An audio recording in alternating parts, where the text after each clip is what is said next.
Last week కదా ప్రతి కంటెస్టెంట్కి చాలా క్రూషియల్ వీక్. అన్నెసరిగా నెగిటివ్గా చెప్పడం ఎందుకులే, లైట్ తీసుకుందాం అనే విషయంలో నేను లిటరల్గా ఫినాల్ వీక్లో సైలెంట్గా ఉందామని చూసా. ప్రతిసారి పాజిటివిటీ స్ప్రెడ్ చేయడానికి చాలా అయితే ట్రై చేశాను, ఓటింగ్ వీడియోస్ కానీ రివ్యూస్ కానీ ఏవైనా సరే ఫినాల్ వీక్కి సంబంధించి. బట్ కొన్ని సిచ్యువేషన్స్ చూస్తుంటే ఇంకా మాట్లాడకపోతే ఇంకా దారుణాలు జరిగేలా అనిపిస్తున్నాయి కాబట్టి చేస్తున్నాను అన్నమాట. ఇందాక ప్రోమో చూసారా, చాలా అందంగా ఉంది కదా. అమ్మాయి వచ్చింది. ఆ అమ్మాయి బేసిక్గా కర్ణాటక ప్లస్ నిఖిల్కి ఆబ్వియస్లీ మంచి బాండింగ్ అది ఉన్న అమ్మాయి, మంచి బాండింగ్ ఉన్న అమ్మాయి, నిఖిల్తో బాండింగ్ ఉన్న అమ్మాయి ఎవరిని టార్గెట్ చేస్తుంది?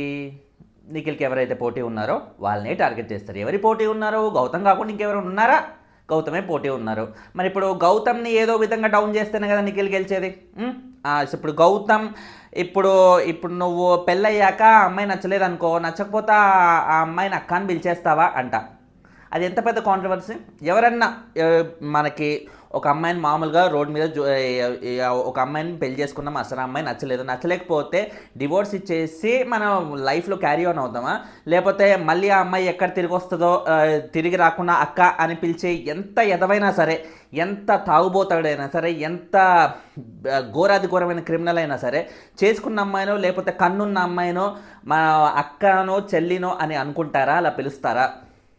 How degrading is that? ఇప్పుడు గౌతమ్ ఆ రోజు యష్మిని అక్క అని పిలిచింది నిజంగా నేను రాఖీ కట్టాలనిపించే కైండ్ ఆఫ్ అక్కనా, లేకపోతే మామూలుగా ట్రోలింగ్ కైండ్ ఆఫ్ చేసే అక్కనా? ట్రోల్ చేసే అక్కనే కదా. ఎందుకు ఇప్పుడు డీజే టిల్లు సినిమా ఉంది, ఆ సినిమాలో హీరో మాటికి హీరోయిన్ని అక్క అక్క అక్క అంటూ పిలుస్తాడు. అంతే ఏంటి? ఆ హీరోయిన్కి హీరో వెళ్ళి రాఖీ కడతాడనా? లేకపోతే తన తోబుట్టువనో చెల్లి లాంటిదనో అక్క లాంటిదనో అని అనుకుంటుండు అనా? లవ్ చేసే అమ్మాయిని కూడా అక్క అని పిలుస్తుందంటే అది కేవలం ట్రోల్ చేయాలనే కదా, ఒక కైండ్ ఆఫ్ ఆడియన్స్ని ఎంటర్టైన్ చేయడానికే కదా. సో ఇక్కడ గౌతమ్ కూడా అక్క అనేది ఆ సెన్స్లోనే పిలిచిన ఆ పిలుపు తప్ప లిటరల్ మీనింగ్ అనేది కాదు. లిటరల్ మీనింగ్లోకి వెళ్ళకపోవడం వల్లే చాలా సమస్యలు అనేవి వస్తున్నాయి. సో ఇప్పుడు ఈ కైండ్ ఆఫ్ వేలో ఆఖరికి ఫినాలే వీక్లో కూడా వచ్చి వీళ్ళ వాళ్ళు ఒకటే. ఇప్పుడు ఏ సీజన్లో మీరు చూడండి మాస్టర్, ప్రతి సీజన్లో కూడా వేరే లాంగ్వేజ్ నుంచి వేరే స్టేట్స్ నుంచి వచ్చిన కంటెస్టెంట్స్ లేరా? ఎంతమంది వచ్చారు చూడండి. ఫస్ట్ సీజన్ నుంచి కౌంట్ చేసుకుంటూ చూడండి ఎంతమంది ఉన్నారు మనకి కంటెస్టెంట్స్. అప్పుడెప్పుడూ రాని తెలుగు వర్సెస్ కన్నడ ఫీలింగ్ ఈ సీజన్లో మాత్రమే ఎందుకు వస్తుంది అంటే ఈ సీజన్లో మాత్రమే ఇంత దందా అనేది జరుగుతుంది కాబట్టి. ఒకేసారి 4 కంటెస్టెంట్లు లోపలికి వచ్చి ఆ 4 కంటెస్టెంట్లకి బయట తెలుగు గడ్డల మీద కన్నడ కుర్రోడి హవా అని వాళ్ళు ఏకంగా టీవీ న్యూస్ ఛానల్స్లో హెడ్డింగులు పెట్టేసి ప్యాంప్లెట్లు పంచేసి ఇలా రకరకాల మామూలు కాదు. ఇప్పుడు ఓకే ఫైన్, వాళ్ళకి వాళ్ళు ఎంతైనా ఆబ్వియస్లీ మన కుర్రోడు అని, ఇప్పుడు మన తెలుగోడు ఏ యూఎస్లోనో ఎక్కడో ఉంటే అరే మన తెలుగోడు రా బై అని మనం కూడా అనుకుంటాం, అది చాలా కామన్, ఓకే ఫైన్. కానీ అక్కడ కన్నడలో కూడా మనవాడు, మన నిఖిలు, మన పృథ్వీ అన్నట్టుగా వాళ్ళు కూడా అనుకొని కామన్, నేనేం తప్పట్లేదు. కానీ పక్కన వాళ్ళని ఎందుకు డౌన్ చేస్తున్నారు?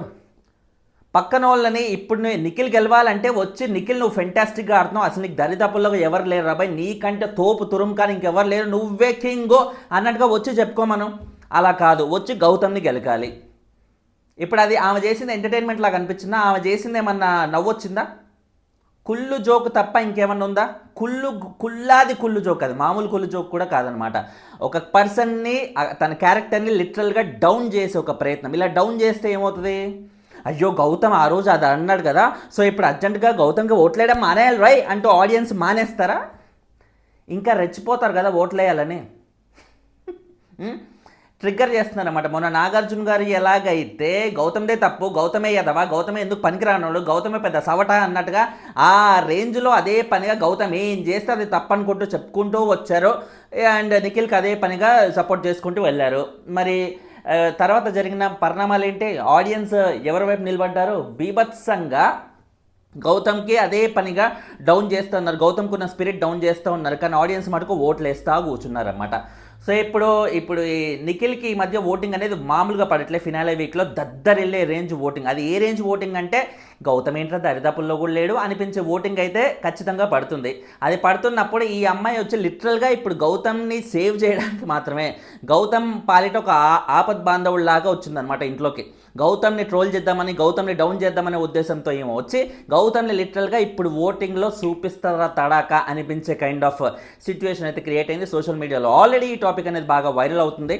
అండ్ తెలుగు వర్సెస్ కన్నడ లిటరల్గా చూడండి, ఏ సీజన్లో లేనిది ఈ సీజన్లో మాత్రమే ఎందుకు వస్తుంది, ఈ సీజన్లో మాత్రమే, ఎందుకంటే అక్కడ రివ్యూయర్స్ ఇలాగే అక్కడ రివ్యూయర్స్ తెలుగు షో గురించి క్యాంపెయిన్ చేస్తారే, ఆ షోలో మనోళ్ళు ఉన్నారా నలుగురు ఓట్లేరురా వాళ్ళకి అన్నట్టుగా వాళ్ళు వేస్తూ పోయారు. ఇప్పుడు మన సైడ్ కూడా మనం నిఖిల్ని కన్నడ ఓడు అని మనం ఇనీషియల్గా అనుకున్నామా?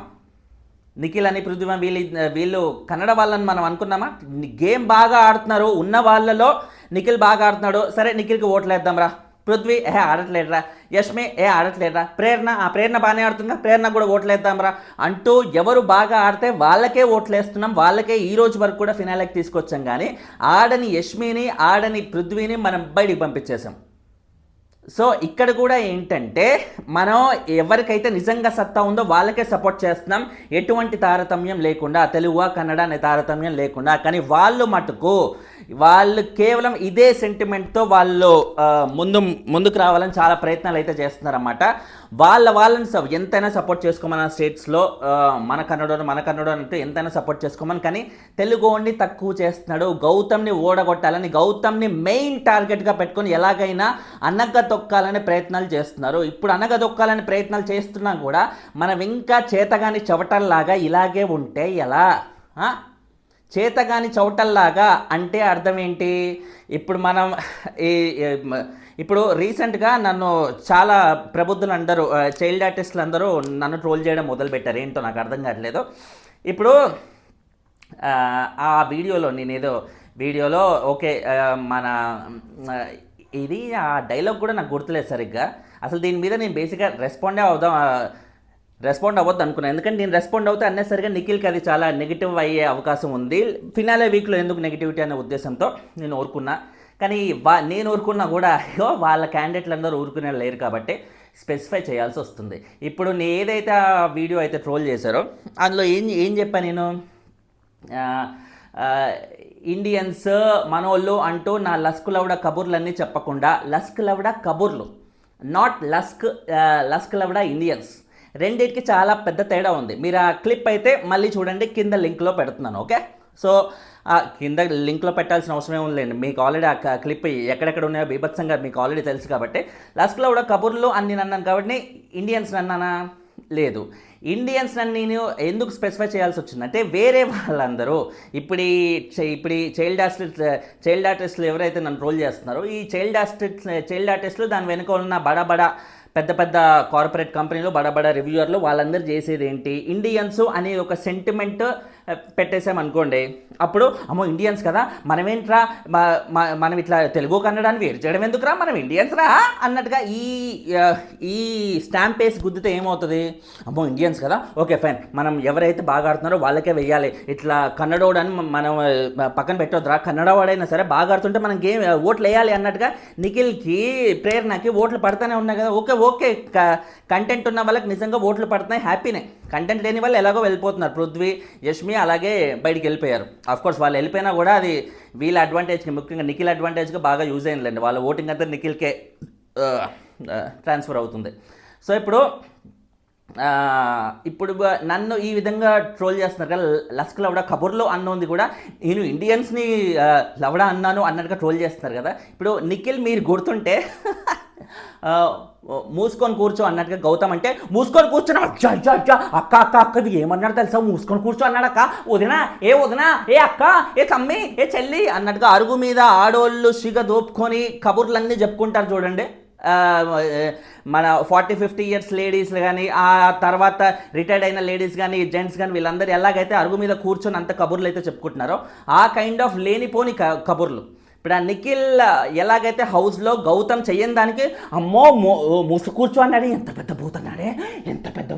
పెద్ద బూతు అంటూ అట్లా లేని దాన్ని ఇంత పెద్దగా క్రియేట్ చేయాలని ట్రై చేశారో, ఇప్పుడు ఈ చైల్డ్ ఆర్టిస్టులు ఎవరైతే ఉన్నారో నన్ను ట్రోల్ చేసేవాళ్ళు, వాళ్ళు కూడా ఇదే చేద్దామని ట్రై చేస్తున్నారు అన్నమాట. సో యథా కంటెస్టెంట్ తదా ఈ చైల్డ్ ఆర్టిస్టులు. ఇలా కాకుండా ఎలా ఉంటారు చూడండి, మీరు చూసుకుంటే ఆ చైల్డ్ ఆర్టిస్టులు అందరూ నిఖిల్ సపోర్టర్సే, అందరూ నిఖిల్ ఫ్యాన్సే. అరే నిఖిల్ ఫ్యాన్స్ తప్ప మిగతా వాళ్ళు ఇండియన్స్ కాదా? ఇప్పుడు అంటే నిఖిల్ ఫ్యాన్స్ మాత్రమే మేమే ఇండియన్స్ని ఇటు రాంగ్గా చెప్పాడు, ఇండియన్స్కి సారీ చెప్పాలి. ఒరే ఇండియన్సా ఏంటి? నిఖిల్ ఫ్యాన్స్ కాకుండా ఇండియన్స్ ఎవరైనా ఉంటే బయటికి రండి, వాళ్ళకి చెప్తాను నేను. ఏ అవినాష్ ఫ్యాన్స్కి ఎందుకు కోపం రాలేదు? రోహిణి ఫ్యాన్స్కి, నబీల్ ఫ్యాన్స్కి, ఇంకెవరో ఫ్యాన్స్కి ఎందుకు కోపం రాలేదు? కేవలం నిఖిల్ ఫ్యాన్స్కి ఎందుకు వచ్చిందిరా? నిఖిల్, పృథ్వీ, ఏమంటారు ఆ అమ్మాయి పేరేంటి, యష్మి, ప్రేరణ, వీళ్ళకి మాత్రమే ఎందుకు వచ్చింది కోపం? మిగతా వాళ్ళకి ఎందుకు రాలేదు? ఇక్కడ మీకు లాజిక్ అర్థం కావట్లా? అది మనల్ని ఎర్రి ఎదవల్లాగా చేసి ఇండియన్స్ అనే ట్యాగ్ వీళ్ళు వాడుకొని నిఖిల్కి ఓట్లు వేయించుకుందామని చూస్తున్నారన్నమాట. ఇసుంటి చైల్డ్ ఆర్టిస్టులని తరిమి కొట్టే టైం అయితే ఇప్పుడు వచ్చింది. బేసిక్గా నేను ఇష్యూ, నాకు ఇలాంటి ట్రోలింగ్లు నాకేం కొత్త కాదు మాస్టర్. ఎవ్రీ సీజన్ నేను ఎదుర్కొనేది అది వేరే విషయం, కానీ రివ్యూయింగ్ ప్రొఫెషన్ అంటేనే ఇలాగ ఉంటుంది. కానీ సో నేను ఎవడైతే నన్ను ట్రోల్ చేశాడో వాడి పేరు తీయడం కూడా నాకు ఇష్టం లేదు. ఎందుకంటే వాడి పేరు తీస్తే వాడిని అడ్వర్టైజ్ చేసినట్టుగా ఉంటుంది. నేను ఏదన్నా అడ్వర్టైజ్ చేస్తే దానికి డబ్బులు తీసుకుంటా, ఫ్రీగా ప్రమోషన్ అయితే ఎవరికి చేయను అనమాట. సో అందులో ఇప్పుడు ఓటింగ్ కూడా మొదలైంది కాబట్టి ఇది మీకు ఇప్పుడు అన్నెసరీ అడ్వర్టైజింగ్ నేను చేయకూడదనే ఉద్దేశంతో మీ పేరు తీయట్లే, ఏమీ తీయట్లే, చూసే వాళ్ళకి ఎదవాళ్ళకి ఎలాగో తెలుస్తుంది కాబట్టి మీకు చెప్తున్నాను. మీ బాగు కోరి నేను చెప్తాను, ఓకే? మీకు వేరే జాబులు కూడా ఉండుంటాయి ఆబ్వియస్లీ, అండ్ రివ్యూయింగ్ కూడా మంచి ప్యాషన్తో చేస్తున్నారు, సక్సెస్ఫుల్ అయ్యారు. ఇంకా చెప్పాలంటే నాకంటే ఎక్కువ సక్సెస్ఫుల్ అయ్యారు, నాకంటే మంచి వ్యూవర్షిప్ ఉంది. ఓకే, హ్యాపీరా. ఓకే, నాకు ఇది రా అన్నానని ఫీల్ అవ్వకండి రే, నా బ్రదర్ అనుకొని నేను అంటున్నాను. ఓకే, మీరు ఫీల్ అయినా నాకేం పట్టింపు లేదు. కానీ నా ప్రొఫెషన్ ఇది కాదు, నాకు రివ్యూయింగ్ మీద పెద్ద ప్యాషను లేదు. నాకు తెలిసి నేను రివ్యూ చేసే లాస్ట్ సీజన్ కూడా ఇదే అవ్వచ్చు, ఎందుకంటే నాకు బయట వేరే అరేంజ్మెంట్స్ అయితే చాలా అవుతున్నాయి కాబట్టి. సో నాకు దీని మీద పెద్ద ఈ ప్యాషన్ లేదు, ఇంకోటి లేదు. మీరు నిజంగా రివ్యూయింగ్లో ఎదగాలంటే, మంచి పేరు తెచ్చుకోవాలంటే ఇలా వాళ్ళని వీళ్ళని గెలవకుండా కంటెస్టెంట్స్ని గెలుక్కుంటూ వెళ్ళిపోండిరా. కంటెస్టెంట్స్ గెలకడం అంటే కంటెస్టెంట్స్ వాళ్ళు తప్పు చేస్తే తప్పు చెప్పడం, రైట్ చేస్తే రైట్ చెప్పడం, అంతేకాని మీ వాళ్ళకి అన్నెసరిగా మీ వాళ్ళకి నిజంగా పిఆర్గా పని చేసుకోవాలంటే అది కూడా పని చేసుకోండి, ఏముంది. కానీ తోటి రివ్యూవర్లను గెలక్కండిరా. నేను ఇలాగే బీభత్సమైన అసలు వ్యూవర్షిప్ దద్దరిల్తుందిరా దిస్ ఇస్ మనకి అనిపించే రోజుల్లో నేను వీడిని ఇలాగే గెలుక్కుంటూ కూర్చున్నాను అనమాట. గెలుక్కుంటూ కూర్చుంటే ఏమైంది, ఇంతకుముందు ఉన్న వ్యూవర్షిప్ నాకు ఇప్పుడు ఉందా? అది. సో దీనివల్ల ఎవరికి దెబ్బ? నాకే దెబ్బ అయింది కదా. సో ఇప్పుడు బై ఎక్స్పీరియన్స్ చెప్తున్నా, మీరు తీసుకుంటే మీరు ఎలాగో తీసుకోరు, నాకు ఫుల్ క్లారిటీ ఉంది. కానీ మీరు ఎలాగో తీసుకోరు, ఇప్పుడు తీసుకోరు. ఇప్పుడు 8th సీజన్ కదా, 10th సీజన్లో నేను మీకు ఖచ్చితంగా గుర్తొస్తాను రా. రాసి పెట్టుకోండి, నేను మీకు ఖచ్చితంగా గుర్తొస్తాను. ఆ రోజే ఆ ఫనీగాడు చెప్పుంటే వినాల్సిందిరా, అనవసరంగా అని మీరు బాగా బాధపడతారు. ఇది మీకు బ్రదర్లీ సజెషన్ ఇస్తున్నాను. మీరు ఎంత చైల్డ్ ఆర్టిస్టులు కాబట్టి ఆబ్వియస్లీ చిన్నపిల్లలకి బ్రదర్ అనే అనుకుంటాను, లేకపోతే బ్రదర్ అనుకుంటారా, బాబాయ్ అనుకుంటారా, పెద్దనాన్న అనుకుంటారా, మీ ఇష్టం రా. ఎనీవే, నిఖిల్ ఫ్యాన్స్ కాకుండా ఇంకెవరైనా ఇండియన్స్ ఉంటే నాకు కింద కమెంట్ అయితే పెట్టండి అమ్మా. అండ్ ఇప్పుడు తెలుగు వర్సెస్ కన్నడ ఏ సీజన్లో లేనిది ఇప్పుడు మాత్రం ఎందుకు వస్తుంది, ఎవరు కావాలని ఇది ట్రిగ్గర్ చేస్తున్నారు అనేది కూడా మీరు బాగా గుర్తుంచుకోండి, మీకు ఫుల్ క్లారిటీ వస్తుంది అన్నమాట. ఇంకా మీరు నన్ను ఏ విధమైన ట్రోలింగ్ చేసినా కూడా ఆ ఇద్దరు చైల్డ్ ఆర్టిస్టులు ఎవరైతే వాళ్ళ పేర్లు కూడా నేను తీను, అన్నెసరీ అడ్వర్టైజింగ్ చేయను. కాబట్టి మీరు నా గురించి ఎంత ట్రోలింగ్ చేసినా, ఎంత రివ్యూలు చెప్పి, ఎంత థంబ్నెయిల్లో పెట్టేసి చేసేసినా కూడా నేను అసలు ఏమాత్రం రెస్పాన్స్ ఇవ్వను. ఎందుకంటే మిమ్మల్ని అడ్వర్టైజ్ చేయడం నాకు ఇష్టం లేదు కాబట్టి. ఒరే, నీకున్న ఎస్సీఓ నాలెడ్జ్ ఏంటో నాకు బాగా తెలుసు రే. ఎస్సీఓ నాలెడ్జ్ నాకు బాగా తెలుసు కాబట్టి ఇప్పుడు నేను అన్నెసరిగా నా పేరు తీసేసి నన్ను ట్రోల్ చేస్తే నేను మళ్ళీ రియాక్ట్ అవుతాను. నీ పేరు తీసి నీకు రియాక్ట్ అవుతే నీ ఛానల్కి మంచి అడ్వర్టైజ్మెంట్ వస్తుంది, తద్వారా మీకు వ్యూవర్షిప్ వస్తుంది. అఫ్కోర్స్ నాకంటూ ఆల్రెడీ నీకు ఎక్కువ వ్యూవర్షిప్పే ఉంది, నేను ప్రత్యేకంగా అడ్వర్టైజ్ చేయాల్సిన అవసరం లేదులే. కానీ నా వ్యూవర్స్ వచ్చి చూసిన వాళ్ళు, ఓహో ఆ ఛానల్లో నేను అన్నాడా, వెళ్ళి చూద్దాం ఆ ఛానల్ ఎక్కడుందో అలా వస్తూ ఉంటారనమాట. సో వీళ్ళ స్ట్రాటజీ ఇదేనమాట. సో వీళ్ళు నా మీద వేసిన స్ట్రాటజీ అది తెలియకుండానే నాకు బాగా వర్కౌట్ అయింది. ఎందుకంటే ఎవరెవరో సంబంధం లేని అందరూ వచ్చి అసలు 1,00,000 ఓట్లు కూడా సరిగ్గా రాని నా పోల్లో ఈసారి ఏకంగా పెట్టిన 24 గంటల్లోనే 2 లక్షలు దాటిపోయినాయి. అండ్ మంచి వ్యూవర్షిప్ వచ్చింది. థ్యాంక్స్ రా అబ్బాయి. ఫినాలే వీక్ కదా, ఇప్పుడు ఈ లాస్ట్ వీక్లో ఇంకా పెద్ద వ్యూవర్షిప్ అది ఉండదు, కష్టమే అనుకుంటున్న టైంలో బాగా నన్ను గెలికి నాకు ఫుల్ డబ్బులు వచ్చేలా చేశారు. వెరీ థ్యాంక్స్ అమ్మా. అండ్ కొంతమంది ఐఐటి ప్రొఫెసర్లు అయితే నా మీద ఏదో కేసులు పెడతారంట. ఒరే కేసులు పెడతారా? ఒరే కేసు అంటే ఏంట్రా, పెనం మీద వేసే దోశ అనుకున్నారా ఏంటి అంత ఈజీగా పెట్టేయడానికి? దేని బేసిస్ మీద పెడతారా బాబా? కేసు అంటే దోశ కాదు బాబాయ్, ఈజీగా పెట్టడానికి there has to be a reason. Indians వీడు ఇలా అన్నాడు అని వీడియో వెళ్ళి చూపియండి. ఇండియన్స్ అన్నాడా? ఎక్కడన్నాడు? ఇండియన్స్ ఎక్కడ అన్నాడు రా? కబుర్లను కదా అన్నది. ఏమాయ చేస్తున్నారు అని అన్నెసరిగా రాంగ్ కేసు పెడదామని చూసిన నిన్ను తీసుకెళ్ళి లోపలేస్తారు. అది కేసు అంటే మళ్ళీ చెప్తున్నాను, దోశ కాదు. సరిగ్గా గుర్తు చేసుకొని మీ చిన్న చిన్న చైల్డ్ హ్యాబిట్స్ ఏమైనా ఉంటే మీ దగ్గర పెట్టుకుని రివ్యూయింగ్లో మీరు సక్సెస్ అవ్వాలని పర్సనల్లీ నా విశ్వాసం. ఎందుకంటే ఇలా గెలికే హ్యాబిట్లు ఉన్న వాళ్ళు ఖచ్చితంగా పోతారని నాకు ఫుల్ క్లారిటీ ఉంది. కాబట్టి మీకు పోకుండా ప్రాపర్గా సక్సెస్ అవ్వాలి. ఇలాగే ఇంకా ఎక్కువ మందితో బాగా దొబ్బులు తింటూ ఉంటే మీకే ఫుల్ క్లారిటీ వచ్చేస్తుంది వన్ డే. అండ్ మళ్ళీ చెప్తున్నాను, నాది ఇది ప్రొఫెషన్ కాదు, నాకు దీని మీద ప్యాషన్ లేదు. ఈ సీజన్ తర్వాత నేను మళ్ళీ రివ్యూ చేస్తానన్న డౌట్ ఇది కూడా నాకైతే లేదు. ఎందుకంటే మోస్ట్లీ నాకు బయట వేరే బిజినెస్ కైండ్ ఆఫ్ అరేంజ్మెంట్స్ అయితే అవుతున్నాయి. కాబట్టి finally thanks lot for watching. Bye నాన్న. ఎట్టి పరిస్థితిలో నేను వన్ సింగిల్ రెస్పాన్స్ కూడా ఇవ్వను, మీరు ఎంత పీక్కున్నా ఏం చేసుకున్నా కూడా. Okay. And Telugu versus Kannada correct కాదని ఫస్ట్ వాయిస్ రేస్ చేసిందే నేను, అది కరెక్ట్ కాదు, అందరూ ఒకటిగా ఉండాలని స్టార్టింగ్లో వీడియో చేసిందే నేను సీజన్ స్టార్ట్ అయిన కొత్తలో. ఆ వీడియో లింక్ కూడా కింద డిస్క్రిప్షన్లో పెడతాను, అది కూడా మీరు చూసేయండి. కానీ కరెక్ట్ కాదు అందరం ఒకటే అంటున్న నేనే తర్వాత చేయాల్సి వచ్చిందంటే ఎలాంటి సిచ్యువేషన్స్ అక్కడ ఉన్నాయి, ఎలాంటి వాళ్ళు ఎలా చేస్తున్నారు, మన కన్నడోడు అని అదే పనిగా వాళ్ళు చేస్తున్న ఈ దౌర్జన్యాల వల్ల మనోడికి ఇక్కడ రాంగ్గా వెళ్తుంది, మనోడు డౌన్ అయిపోతున్నాడనే ఉద్దేశంతో మాత్రమే నేను చేస్తున్నాను. నాకు సంబంధించి డెఫినెట్లీ గౌతమ్ విన్ అవ్వాలి. గౌతమ్కి క్యాలిబర్ ఉంది. లేదు మీరు అడ్డదారుల్లో వెళ్ళి ఓట్లు వేసుకుంటానంటే ఓకే వేసుకోండి. చెప్పా కదా, కోటిలో 100 రూపాయలు ఇస్తే 4 ట్రోఫీలు వస్తాయి. ఈయన 100 రూపాయలు ఇవ్వకుండానే తిరిగి డబ్బులు తీసుకొని మరీ ట్రోఫీ తీసుకుంటున్నాడు. అంతకు మించిన పెద్ద వాల్యూ ఏముండదు ఆ ట్రోఫీకి. అది బాయ్.